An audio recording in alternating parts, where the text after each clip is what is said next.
दोस्तों, आप सब कैसे हो? मेरे चैनल पर आपका स्वागत है। फिर से एक रस भरी कहानी में आज की कहानी बहुत ही खतरनाक है, जो कहानी सुनते ही शरीर का हर पार्ट खड़ा होने लगेगा। इस कहानी में बहुत मजा आने वाला है, अंत तक जरूर सुनिए। मैंने अपनी अलमारी से वो नीली वाली महक की शीशी निकाली, जो कभी कभार मेरे पति इस्तेमाल करते थे।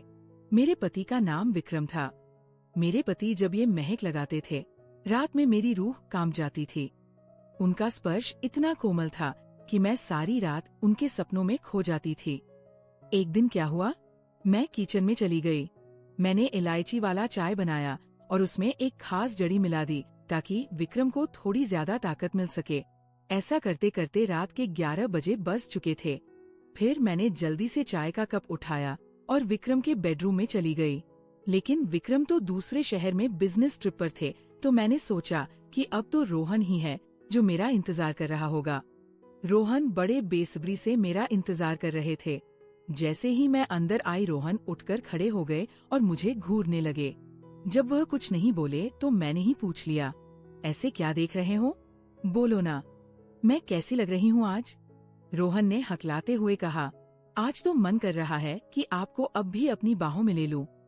मैंने हंसते हुए उसे चाय का कप थमा दिया और कहा, मुझे बाहों में लेने की जरूरत नहीं है, बस तुम यह पी लो। रोहन ने झट से कप लिया और घूंट घूंट में चाय खत्म कर दिया। चाय पीते ही कुछ ही मिनट बाद उसने मेरी कलाई पकड़ ली और अपनी तरफ धीरे से खींच लिया। उसके बाद अपनी वह नजरें मेरी आंखों पर जमा दी। बाप रे, क्या क्या बताए दोस्तों। रोहन ने कैसे कैसे मेरी सारी भावनाओं को हिला दिया। अगर आपको भी पूरी डिटेल जाननी है तो पहले कहानी को लाइक करें। प्लीज लाइक कर दो ना, प्लीज सब्सक्राइब भी। तो चलिए आपको जल्दी से शुरू से कहानी सुनाती हूँ। मेरा नाम नेहा है। मेरी उम्र 31 साल है, लेकिन मैं अभी भी बिल्कुल जवान लगती हूँ। किसी भी लड़के को एक नजर में अपनी ओर खींच लूं, दिल तो हमेशा 20 का ही रहता है। जब मैं साड़ी पहनती हूँ तो जैसे सब कुछ आकर्षक लगता है। मेरी चमकती त्वचा पर जब रोशनी पड़ती है तो लगता है मानो मैं कोई परी हूँ। अब बात करते हैं मेरे 25 साल के देवर की, जो अब मेरा हो चुका है। उसकी मासूमियत और जोश ने मेरे अंदर ज्वाला जगा दी है। जब वह मेरी तरफ देखता है तो उसकी आंखों में वह चाहत साफ छलकती है, जैसे वह किसी मीठे सपने को जी रहा हो। कभी वह मुझसे कहता है, भाभी आज आप तो दिल चुराने वाली लग रही हो। इसीलिए मेरे पति कभी कभी काम से जल्दी आकर मुझे चुपके से गले लगा लेते हैं। हम शहर में रहते हैं क्योंकि मेरे पति कंपनी में उच्च पद पर काम करते हैं। मेरी 5 साल की एक बेटी भी है, इसलिए मेरी काया भी अब और आकर्षक हो गई है। पति को अपना कर्तव्य समझकर रोज उनकी देखभाल करती थी। भले ही हमारी शादी को 7 साल हो चुके थे, लेकिन मेरे पति अभी तक मुझे बहुत प्यार से संभालते थे। अच्छा से मेरा मतलब है, हर अंग को छू छू कर प्यार करते थे। वैसे आमतौर पर उनका तरीका ही ऐसा था, लेकिन मैं हमेशा साफ सफाई रखती थी और कभी कभार महक भी लगा लिया करती थी। दोस्तों, आपको मेरे से बात करना है तो इस वीडियो को लाइक करो और चैनल को सब्सक्राइब करो। और हाँ दोस्तों, जो सब्सक्राइब करेगा उसे मैं अपना नंबर भेज दूंगा, तो जल्दी से सब्सक्राइब कर लो। पिछले महीने कुछ ऐसा हुआ जिसका हमें कभी अंदाजा भी नहीं था। शाम को मेरे पति विक्रम घर लौट रहे थे। उनके ऑफिस की एक महत्वपूर्ण बैठक थी, इसीलिए सब ने उन्हें बहुत व्यस्त रखा था और वह कार से घर आ रहे थे। आते वक्त उनकी कार का ब्रेक फेल हो गया। इस हादसे में उनकी कमर में चोट लग गई और डॉक्टर ने कहा कि ठीक होने में कम से कम 8 से 9 महीने लगेंगे। ये सुनकर मेरा दिल टूट गया। विक्रम का दर्द भले ही शारीरिक था, लेकिन मेरे मन में एक गहरी बेचैनी भर आई। जब मैंने उन्हें अस्पताल में देखा, उनकी आंखों में पीड़ा साफ दिख रही थी। मैंने तुरंत उनके पास जाकर उनका हाथ थाम लिया। इसी वजह से मेरी ननद और मेरा देवर उन्हें देखभाल के लिए आए थे, तो वापस चले गए। लेकिन विक्रम ने देवर जी को यहाँ रुकने को कहा क्योंकि वह ठीक से चल भी नहीं पा रहे थे। मुझे ही बाजार से सामान लाना और बाहर के काम करने पड़ते थे। मैं मान गई और बहुत खुश हो गई। देवर जी मेरे कद तक ही आते थे। बॉडी भी मजबूत थी और रंग भी साफ था। वो ज्यादा शरारती किस्म का लड़का नहीं लग रहा था और मैं भी खुश थी कि कोई तो आया जो मेरी मदद कर सके। आज वह मुझसे थोड़ा थोड़ा संकोच कर रहा था क्योंकि वो शादी के बाद पहली बार मेरे साथ इतने पास था। रात को जब मैं विक्रम को दवा दे रही थी, तब मेरा देवर भी हमारे पास बैठा था और फिर अपने कमरे में जाकर समय पर सो गया था। विक्रम के चेहरे पर थोड़ी राहत की लकीर थी, लेकिन वो अभी भी दर्द में था। तभी मेरी सारी भावनाएं बाहर निकल आई। मैंने विक्रम के पास बैठकर कहा, वो भी क्या दिन थे जब आप रोज मुझे छूते और अपनी गर्माहट से भर देते थे। विक्रम ये सुनकर हल्के से हंसने लगे। क्या हो गया मेरी जान, आज तो पूरी रोमांचित लग रही हो। मैंने कहा, नहीं जी, आपको तो मजाक सूझ रहा है और इधर मेरी हालत खराब है। सच बताओ तो इसने मेरा बुरा हाल कर रखा है। मेरे पति बोले, मैं तुम्हारा दर्द समझता हूँ नेहा, मेरा भी बहुत मन करता है, लेकिन क्या करूँ, मैं तो ठीक से हिल भी नहीं सकता। बस थोड़े दिन और सब्र कर लो, फिर देखना मैं इस तुम्हारे फूल का क्या हाल करता हूँ। तभी मैंने कहा, थोड़े दिन नहीं, पूरे 9 महीने बाकी है ठीक होने में, और मेरा तो 1 महीने में ही ये हाल हो गया। पता नहीं आगे के दिन कैसे बीतेंगे। मेरे पति मेरी उदासी मिटाने के लिए बोले, चलो और नहीं तो कम से कम चाय ही पिला दो, डॉक्टर ने भी कहा है। तभी मैंने हंसते हुए कहा, आपके नसीब में तो वो भी नहीं है, क्योंकि आपकी बिटिया ने पी लिया है। हम दोनों जोर जोर से हंसने लगे। मेरे पति मुझे खुश रखने की पूरी कोशिश करते थे, लेकिन मैं क्या करूं, सब बेकार था।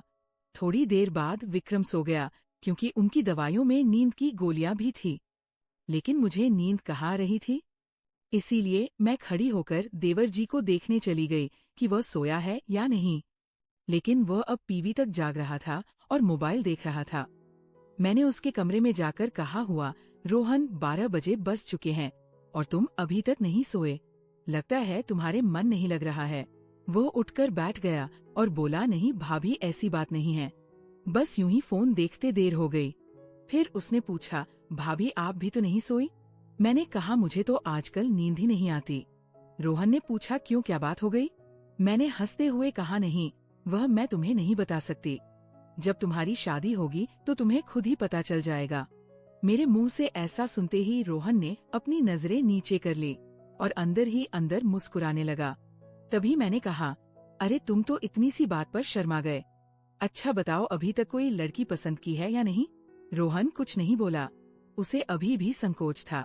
तभी मैंने उसका हाथ पकड़ा और कहा, अरे पागल, अपनी भाभी से इतना मत शर्माओ। वो धीरे से बोला, भाभी सच बताओ तो ऐसी बातें मैंने अभी तक अपने दोस्तों से भी नहीं की हैं।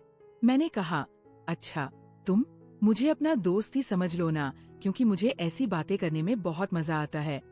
रोहन ने कहा, हाँ भाभी, एक थी, लेकिन उसने मेरे से बातें बंद कर दी है। मैंने पूछा, तुमने उसकी जुदाई तो कर दी होगी ना?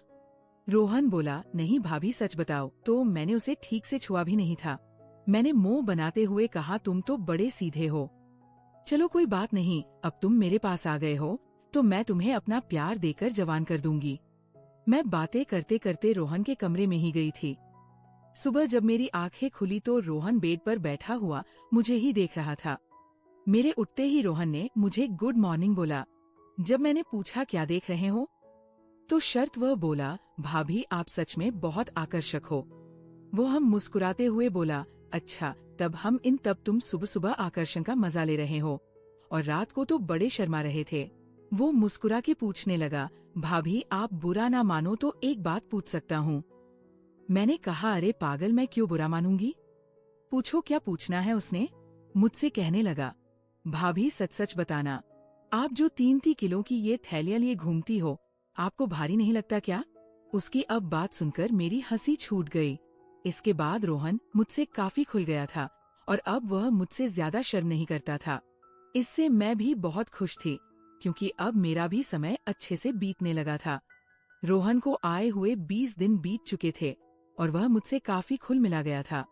वो बाहर के सारे काम कर देता, बाजार से सामान ले आता और अपने अपने भैया को भी सहारा देता।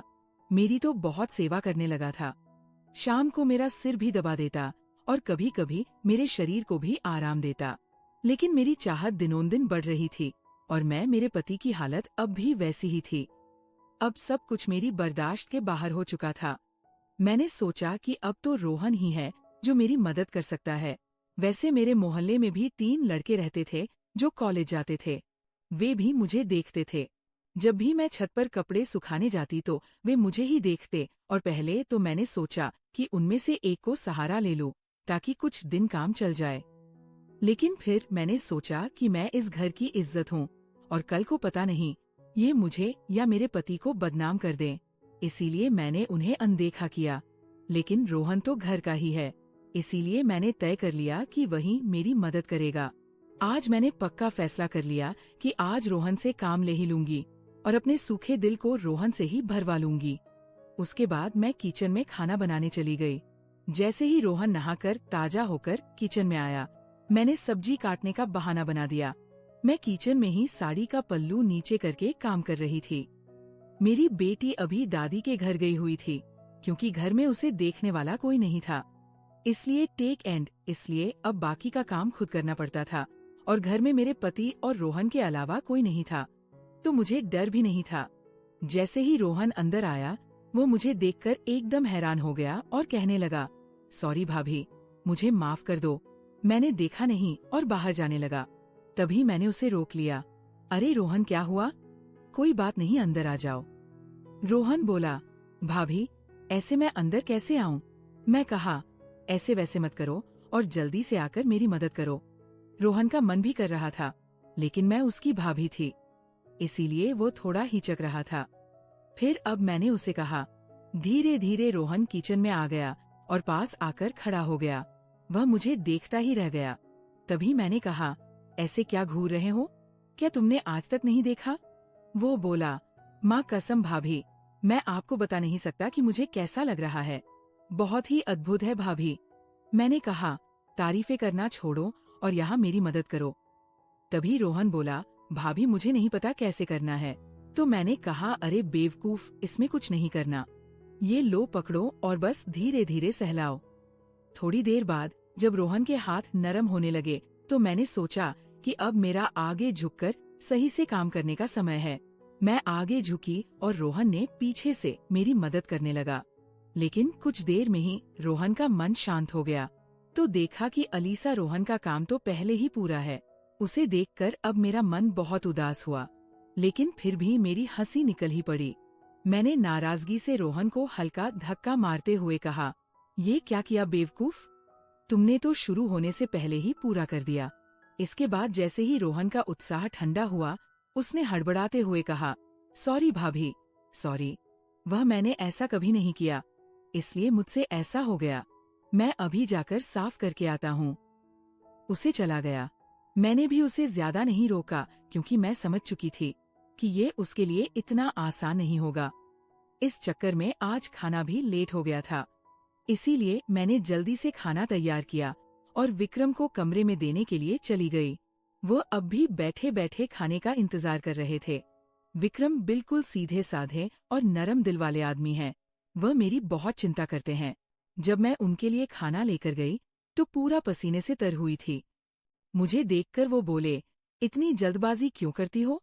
नेहा, धीरे धीरे काम कर लिया करो ना, देखो तुमने अपना क्या हाल बना लिया है।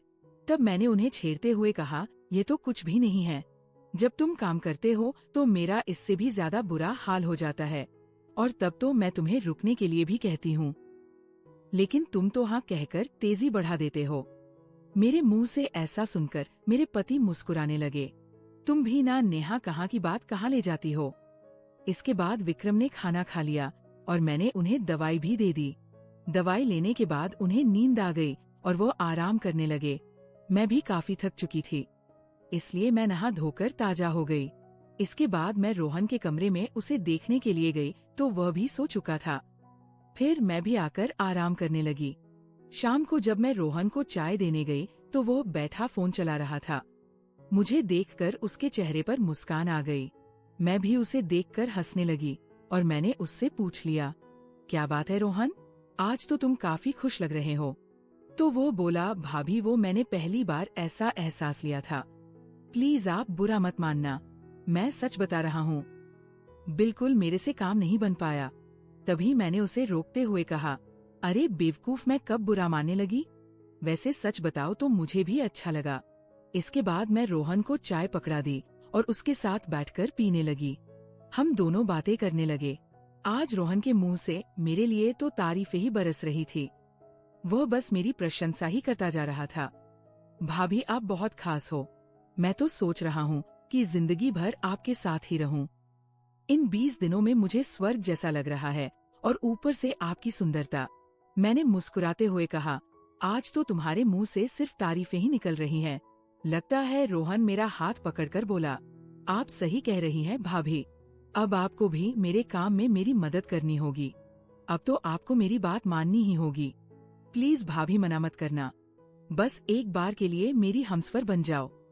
इसके बाद आप जो भी कहेंगी मैं करूँगा। जब रोहन सब कह रहा था तो उसका चेहरा लाल हो गया था और मेरी हंसी फूट पड़ी थी। मैंने उसके सर पर हाथ फेरते हुए कहा, अरे पगले, इतना गंभीर क्यों हो रहे हो? बताओ, मैंने तुम्हें कभी किसी चीज के लिए मना किया है? वैसे भी अब तुम्हारे भैया तो वैसा भी मेरे काम में मेरी मदद नहीं कर पाते हैं, और तुम इतना शर्माओ मत। अगर इतना शर्माओगे तो कैसे चलेगा? चलेगा। इतना कहने के बाद मैं बोली, आगे से अब तुम्हारे साथ ही सोऊंगी। बस तुम मेरा ख्याल अच्छे से रखना। दोस्तों, कैसी लगी आपको रस भरी कहानी? अगर अच्छी लगी हो तो कमेंट में जरूर बताएं, और साथ ही साथ इस चैनल को भी सब्सक्राइब कर दें, ताकि मैं इससे भी और जबरदस्त कहानियाँ आपके साथ शेयर कर सकूं। और प्लीज लाइक करना नहीं भूलना। आप सब जानो। धन्यवाद। वेट करें इसके आगे वाले पार्ट।